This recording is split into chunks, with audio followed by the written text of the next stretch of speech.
Hey, this is Mike with the Studio for Teaching and Learning Innovation. In this tutorial, I want to show you how to connect your Flipgrid to your Blackboard site. If you haven't used Flipgrid before, it's a really easy way for students to have video introductions or other kinds of video assignments. You can create those really easily in Flipgrid. They record it right on their computer and it uploads immediately. There's nothing to upload. There's nothing that students need to install.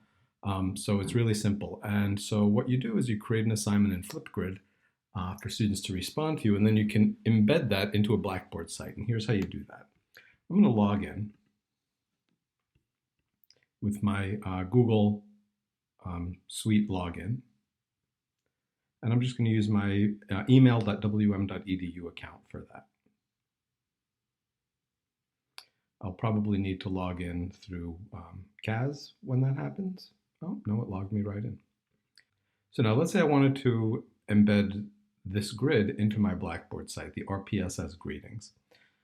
So if I go to share, you'll notice I have a bunch of options here. I can copy the URL. I can share it to Microsoft Teams or to a whole bunch of other things, but then there's this weird thing on the left, copy embed code. And I'm going to click on copy embed code.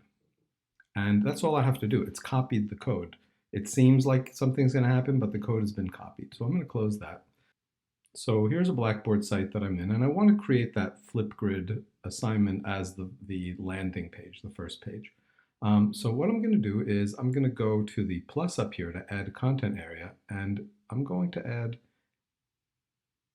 a blank page. And I'm going to say Flipgrid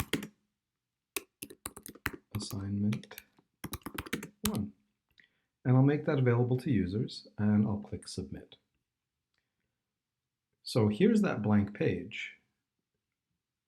And what I'll do is I'm going to click on the HTML button at the bottom of my content area all the way on the right. If you don't see all 3 lines here, it's because you don't have your show more clicked. See, if I'm going to go all the way over to the right side and click on the arrows, then I get all 3 of these little icon areas.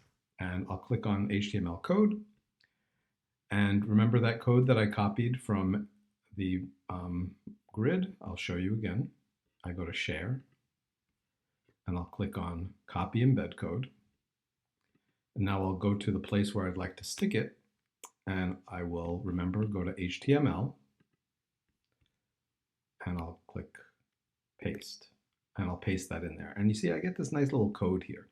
Iframe width equals 600, height equals 600. You don't really need to know any of this stuff. The one thing that you probably want is, you see where it says width here?